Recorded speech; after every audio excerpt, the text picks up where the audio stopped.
My name is Sue Cusack, and I work at Lesley University in their Graduate School of Education.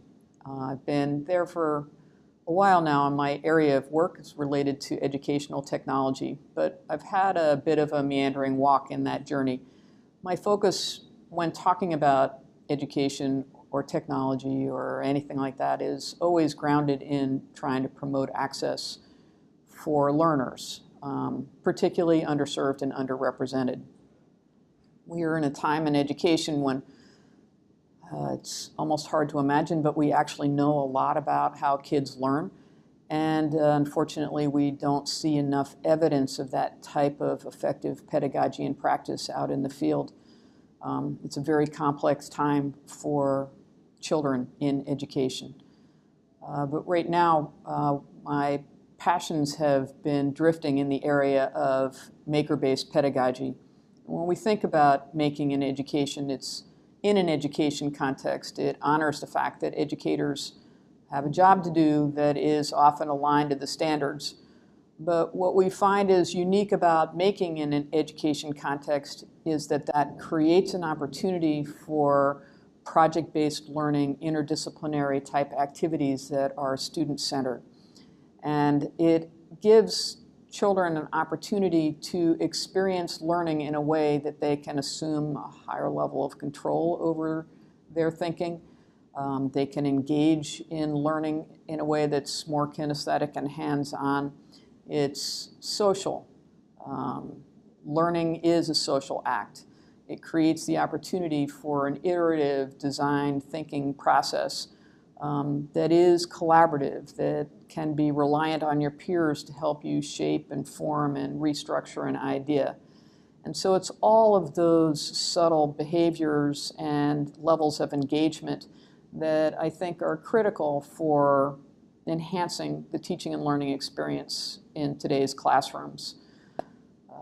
Unfortunately, in many schools, particularly schools that struggle with performance, kids are, and teachers, not out of malice, but they spend a lot of time working with kids on their basic skills because they're behind or there's a gap in their understanding.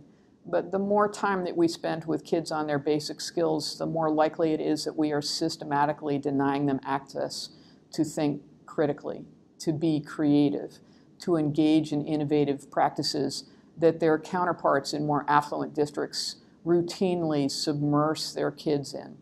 So we have to be very intentional, very purposeful, and ensure that children, without question, have access to more fertile, stimulating, choice-oriented learning activities. The wonderful thing about thinking about making an education is also that there's really great science behind it.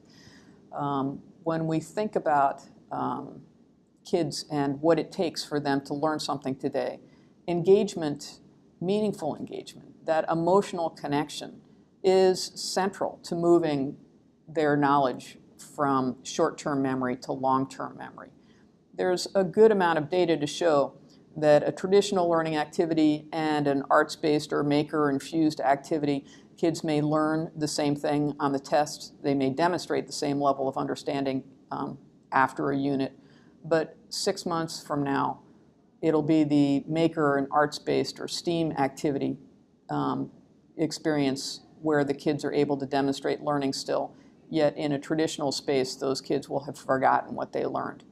So we really do owe kids an opportunity to participate in learning in a meaningful way. We have their complete attention, whether they like it or not. So reorienting around engagement, reorienting around hands-on activities that are meaningful to them, and recognizing the fact that it is actually possible to align to the standards, particularly in an interdisciplinary way, and not crush the fun of learning. Learning needs to be fun. Learning needs to be engaging. It also aligns with universal design, where not only are we focusing on engagement, but it gives kids an opportunity to practice their learning and practice their understanding and get better at it in different contexts, which is also another critical part of learning. So whether this type of learning model is called making in the next 5 years, I don't really care. What I am passionate about is making sure that kids that do not have access to these kind of opportunities have access to them in the general classroom. Don't relegate it to a special. Just really make sure that the maker mindset is prevalent for them to experience so that they can develop that sense of agency, identity, and all those 21st century competencies that we know they need.